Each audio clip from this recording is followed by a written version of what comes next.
یکی از علائم خرابی کام 2000 یا دسته راهنمای 206 اینه که حالا چراغای جلو وقتی که ماشین روشن میکنی یک سره روشن میشه، بوق خودرو نمیزنه و چراغ کوچیکا رو که روشن میکنین بوق یک سره به صدا در میاد و حالا ایراداتی از این قبیل که چراغا روشن نمیشن و دیگه راهنما نمیزنه. راهنما که میزنید چراغای جلو یک سره باهاش روشن میشه و ایراداتی مثل این ایراداتی که گفتم و همکاران محترم میان و فلت دسته رو عوض میکنن و اگه نتیجه نگرفتم دیگه میگن باید برد کام 2000 عوض بشه یا حالا خود کام 2000 عوض کنن و هزینه زیادی رو دست مشتری میذارن. هم توی ویدیو 0 تا 100 آموزش فلت دسته و کام 2000 رو بهتون بگم. برای خود برد کام 2000 که در میارین دو تا گیره داره، یکی برای برف پاک‌کنای جلو هست و یکی هم برای چراغ‌های جلو که حالا فلت دسته داخل این قسمت کشویی قرار میگیره و صفر میشه. این فلت دسته رو به راحتی شما میتونید تست بکنید.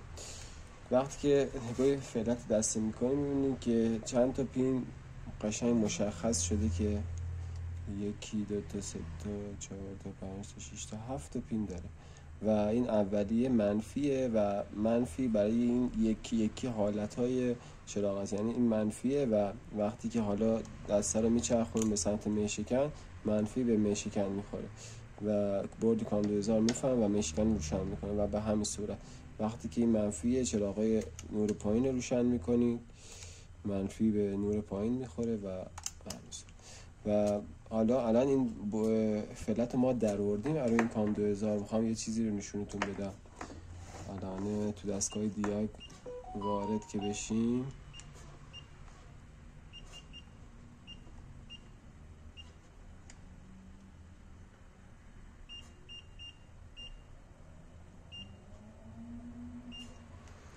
وضعیت چراغ‌های جلو زده نامعین، چون که فلت در آوردیم روی این قسمت این وضعیت ها نامعین شده، یعنی اگه رو ماشین باشه این کام 2000 که حالا فلت روش نیست چراغ‌های جلو یک سره روشن میمونه و خاموش نمیشه و حالا ما چجوری باید این نامعین رو حذف بکنیم و بکنیم چراغ‌های کوچیک و نور بالا. اگر این فلت این تو حالت خاموشه الان هیچی روشن نیست، بعد داشته باشیم مولتیمتر تست بازر میذاریم، این اولیه که گفتیم منفی اولیه رو میگیریم. اگر تو حالتی که این فلت روی کام 2000 باشه و 3 تا مونده به آخری بوق نزنه یعنی که این فلت قطع شده از داخل خود دسته قطع شده و چراغای جلو روشن میشه، چون که تو وضعیت دیاگ زده چراغای جلو نامعین. و حالا ما میبریم رو چراغای کوچیک و این باید از منفی دیگه حالت نامعین نیست رو سومی اومده روی بعدی حالت چراغای کوچیک و چراغای نور پایین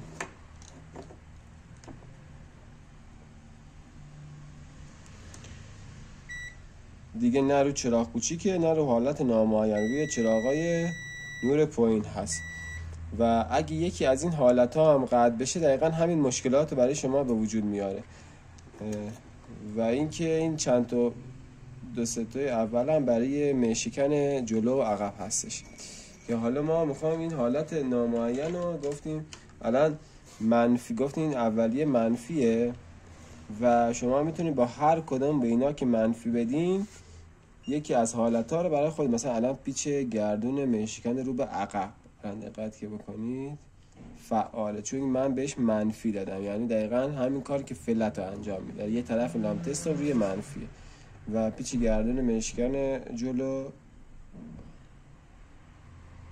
فعال و چراغ‌های جلو الان نامعینه. الان میخوام خاموشیشون بکنم چراغ‌های جلو همونطور که میبینید خاموش شد، یعنی من با حالت آف این دسته یعنی این کام 2000 یه قسمتی براش تعبیه شده که اگه منفی بشه یعنی چراغای نور پایین و بالا و مشکن خاموش کنه، حالت خاموش باشه و حالت بعدیش هم حالت چراغای کوچیک و بعدی هم نور پایین، وضعیت چراغان نور پایین. و وقتی که حالا قطعش کنم نور پایین قطع نمیشه. الان شد بازه حالت نامعین چون که فلت روش نیست. و دقیقا برای راهنما و قسمت‌های دیگه هم این مثلا این اهرم اینوریه برای راهنما هست که حالا یک قطعه فنریه شکل داخلش قرار میگیره.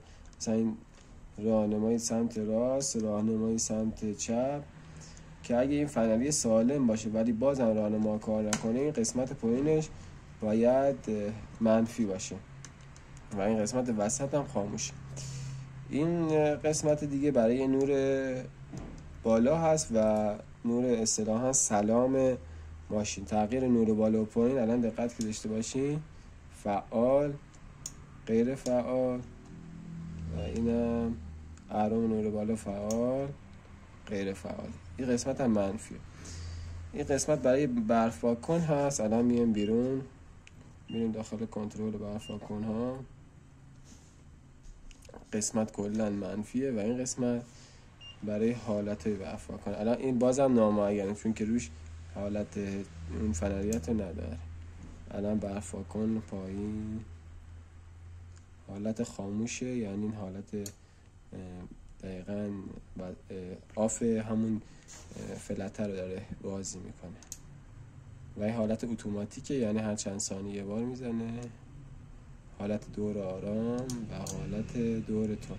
یه حالت آخری که حالت پایین بود، یعنی شما یه بار میزنید ول میکنید، یه بار برف پاک‌کن برمیگرده و شیشه رو پاک میکنه. و یه قسمت دیگه که داره برای بوق خودرو اصلا قدر داشته باشین. این حالت این وصل شده به فنر ساعتی، اصطلاحاً فنر چرخشی. بوق بلی وقتی منفی رو برمی دارم خیر میشه. پای بغل دستیش هم باید منفی باشه، گران باشه، که حالا وقتی که میاد این دقیقاً اینجوری میشه. یکیش منفیه، یکیش حالت بوق داره که اگه این منفی قطع بشه احتمال داره بوق شما هم قطع بشه.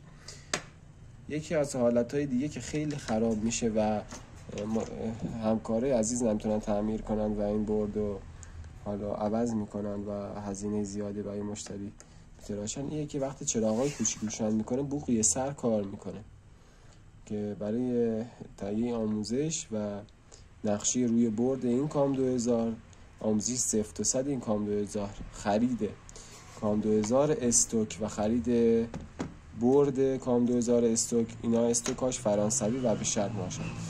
میتونید به سایت شیرازی 30 یه سری بزنید. تشکر.